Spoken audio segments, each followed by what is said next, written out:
નમસ્કાર દર્શક મિત્રો, જી ટીવી ગુજરાતી ન્યૂઝમાં આપનું હાર્દિક સ્વાગત છે। હવે જોઈશું સમાચાર વિગતવાર। સુરત આમ આદમી પાર્ટી દ્વારા કલેક્ટરને આજે આવેદનપત્ર પાઠવાયું છે। એસઆઈઆરની પ્રક્રિયામાં બીએલઓને ખોટા લક્ષ્યાંક આપવામાં આવતા હોવાના આક્ષેપ સાથે આવેદન અપાયું છે। આ મુદ્દા પર આમ આદમી પાર્ટી સુરત શહેર પ્રમુખ ધર્મેશ ભંડેરીએ જણાવ્યું કે છેલ્લા 2 દિવસમાં અમને એવું સમજાયું કે આમાં ચૂંટણી પંચ દ્વારા હેતુસર કાર્યક્રમ કરવા અને અમને બતાવવામાં આવ્યું કે એવું કંઈ ખાસ દેખાતું નથી। 2-3 બીએલઓ દ્વારા મળેલી માહિતી મુજબ સિનિયર અધિકારીઓ દ્વારા એવું દબાણપૂર્વક કહેવાય છે કે તમારે એવું બતાવવાનું કે અમારું 100% કામ પૂર્ણ થયું છે, એટલે ટાસ્ક પૂરો થયો ગણાય। જોકે હકીકતમાં સુરતમાં કોઈ બૂથ જ નથી જ્યાં 100% મતદારો પોતાના સ્થળ પર જ છે।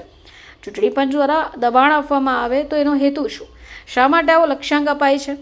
કાયદાથી તેમજ નીતિથી તદ્દન ખોટું હોય, જે ચલાવવા યોગ્ય જ નથી। જો આવી રીતે ખોટા ટાસ્ક ખોટી રીતે પૂરા કરાય તો કાર્યક્રમનો મૂળ હેતુ મરી પર વાળશે।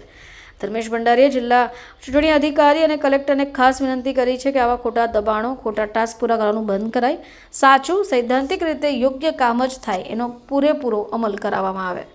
હું ધર્મેશ ભંડેરી, પ્રમુખ આમ આદમી પાર્ટી સુરત શહેર। 4 નવેમ્બરથી ચૂંટણી પંચની સર એસઆઈઆર પ્રક્રિયા અંતર્ગત દરેક બીએલઓ ઘરે ઘરે જઈ મતદારને એમનું ગણતરી પત્રક આપે છે, એન્યુમરેશન ફોર્મ આપે છે, જેની વિગતો એમને એકત્રિત કરવાની છે। 2002 ની વિગતો સાથે ફોર્મ ફિલઅપ કરવાનું છે।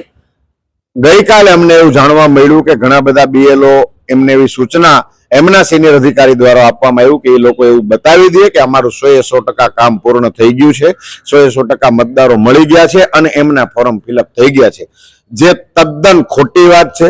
કોઈ પણ બૂથની અંદર કોઈ પણ રીતે 100% મતદારો મળે એમ છે નહીં। ઘણા બધા મતદારોના કોરોના કાળમાં મૃત્યુ પણ થયા છે। છેલ્લા 22-23 વર્ષ પહેલા જે આ સર પ્રક્રિયા થઈ હતી, આ 22-23 વર્ષના ગાળા બાદ ઘણા બધા લોકોના મૃત્યુ થયા હોય, ઘણા બધા લોકો પોતાની જગ્યાએથી એડ્રેસ સરનામું બદલ્યું હોય, સ્થળાંતરિત થયા હોય, તો કોઈ પણ રીતે 100% કામગીરી થાય નહીં।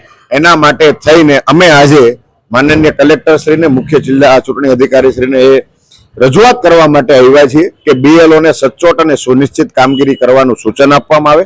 ઘણી બધી જગ્યાએ એવું જાણવા મળ્યું છે કે ભારતીય જનતા પાર્ટીના બીએલએ એમણે પોતાના બૂથના બીએલઓ પાસેથી તમામ એન્યુમરેશન ફોર્મ લઈ અને પોતે જ વિતરણ કરવા માટે જાય છે, જે નિયમે વિરોધ છે, સિદ્ધાંતે વિરોધની આ કાર્યવાહી છે। આવી કાર્યવાહી થવી જોઈએ નહીં।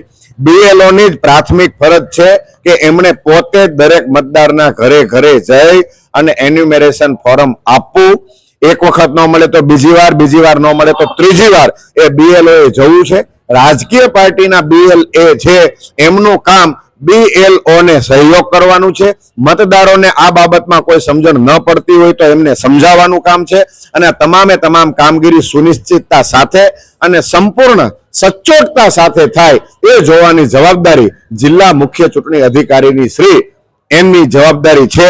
અને એટલા માટે થઈને આજે આમ આદમી પાર્ટી સુરત શહેરની સમગ્ર ટીમ માનનીય ચૂંટણી અધિકારી શ્રી સુરત જિલ્લાને મળવા માટે અને એમને રૂબરૂ રજૂઆત કરવા માટે આવ્યા છીએ કે મતદાર યાદીમાં કોઈ પણ ગોટાળા, કોઈ પણ છબરડા ન થાય એની સુનિશ્ચિતતા કરવામાં આવે।